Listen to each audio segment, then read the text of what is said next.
Ceci est une histoire de Jorginho. Ses parents avaient déjà remarqué qu'il n'aimait pas se laver et rester propre comme la plupart des gens. Depuis qu'il était bébé, quand sa mère l'emmenait à la baignoire, le simple bruit de l'eau qui coulait suffisait à le faire pleurer. À 6 ans, Jorginho frappait déjà sa mère parce qu'elle lui donnait le bain. Elle avait beaucoup de mal à faire la toilette de son fils, jusqu'à ce qu'à 8 ans, sa mère n'ait plus besoin de lui donner le bain. Puisqu'il était déjà assez grand pour se débrouiller tout seul, n'est-ce pas?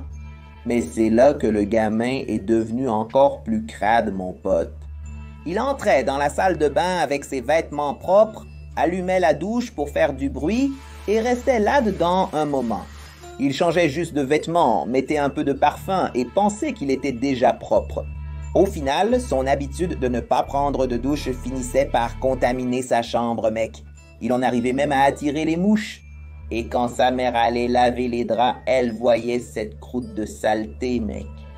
Ses parents ne savaient plus quoi faire et ont fini par laisser le gamin de côté. C'était épuisant pour eux de faire prendre une douche à ce fou. Jusqu'à ce qu'une nuit, ses parents n'arrivent plus à dormir à cause de la puanteur qui envahissait leur chambre. Ils sont allés jusqu'à la chambre de Jorginho, décidés à le forcer à prendre une douche. Pour une raison quelconque, aucune lumière de la maison ne fonctionnait.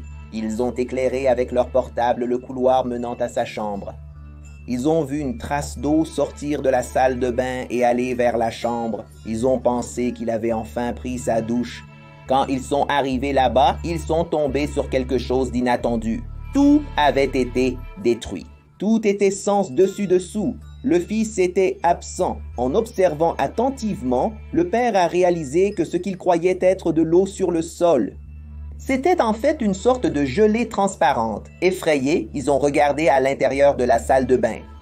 Tout était cassé, mec, et la bonde était ouverte. Ils ont regardé à l'intérieur de la canalisation, essayant de percer ce mystère, et ils n'ont vu qu'un morceau de vêtement de leur fils. Ils étaient désespérés, mais ils ne pouvaient rien faire, parce qu'il n'y avait aucun moyen pour eux d'entrer là-dedans.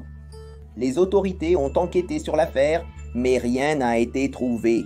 Mais la créature qui a attaqué leur fils est connue pour visiter les maisons des personnes qui ne se lavent pas régulièrement. La mauvaise odeur que produit notre corps fait sortir cette créature de la canalisation et elle vient chercher l'origine de cette odeur.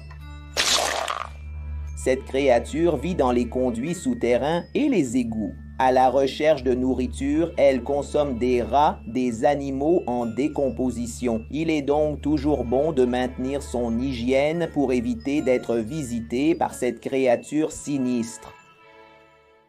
Il y avait une maison abandonnée dans une ville de province. Elle se trouvait près d'une école et là, on racontait toujours des histoires sur cette résidence.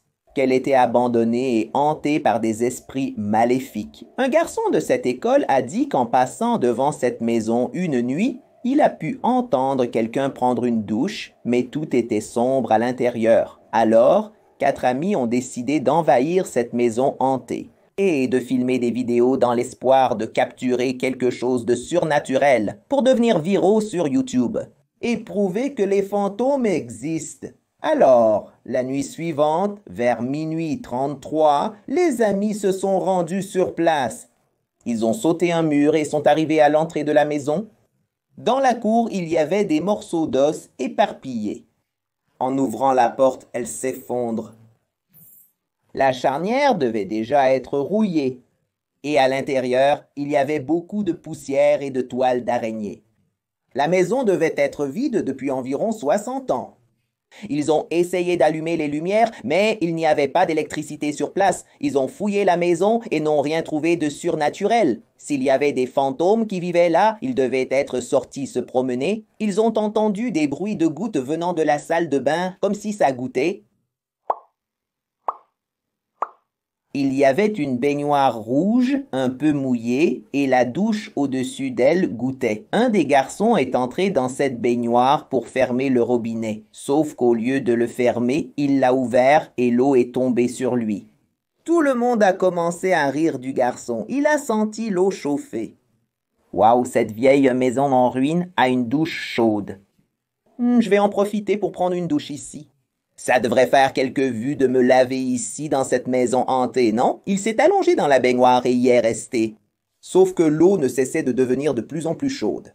Il a crié et a commencé à essayer de sortir, mais il n'y arrivait pas. Ses deux amis ont essayé de le tirer, mais ils sont aussi tombés dans la baignoire. L'eau a commencé à bouillonner, mec. La vapeur a envahi toute la salle de bain.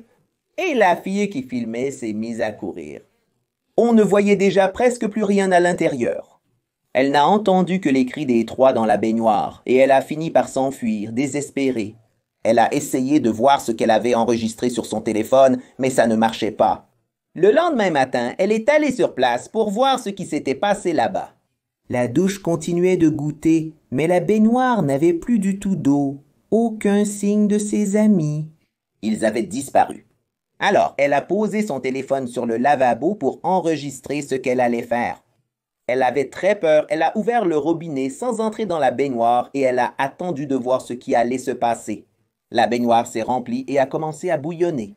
Soudain, une langue sort du drain, s'enroule autour de la fille et elle est tirée à l'intérieur. La baignoire se referme comme la bouche d'un animal affamé et broie la fille. Après ces événements et la récupération du téléphone portable, tout le monde a été terrifié par les images.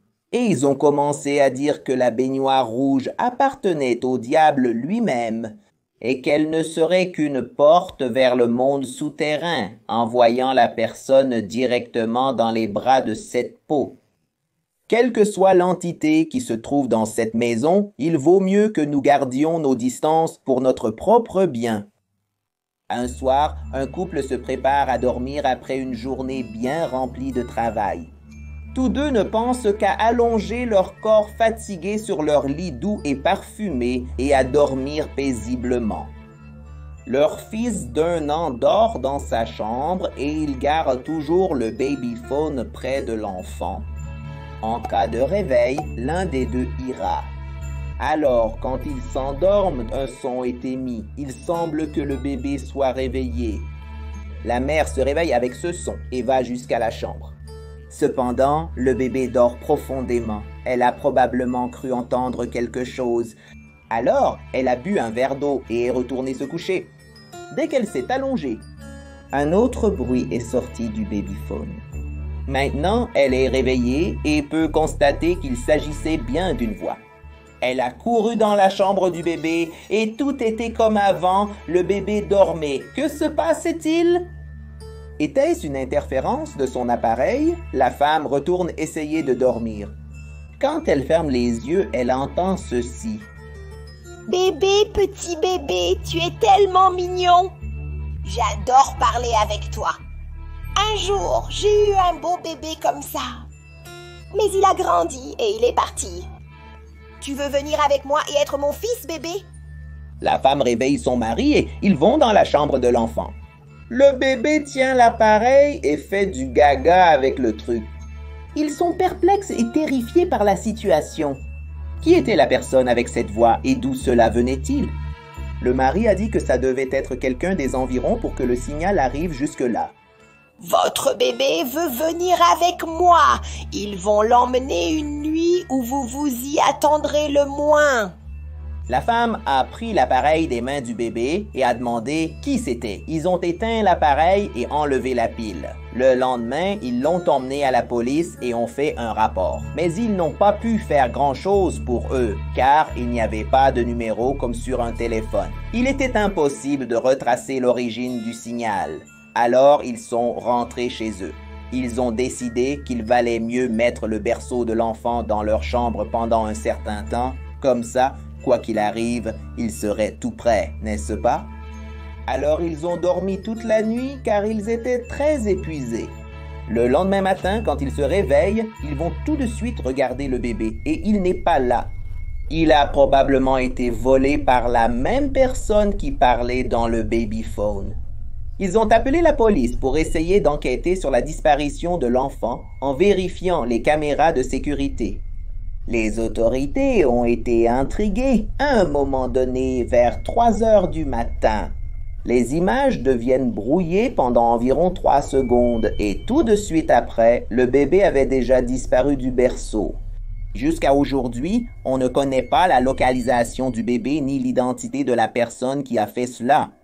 Tout ce qu'il y a, ce sont des histoires de bébés enlevés à leur famille sans aucune trace.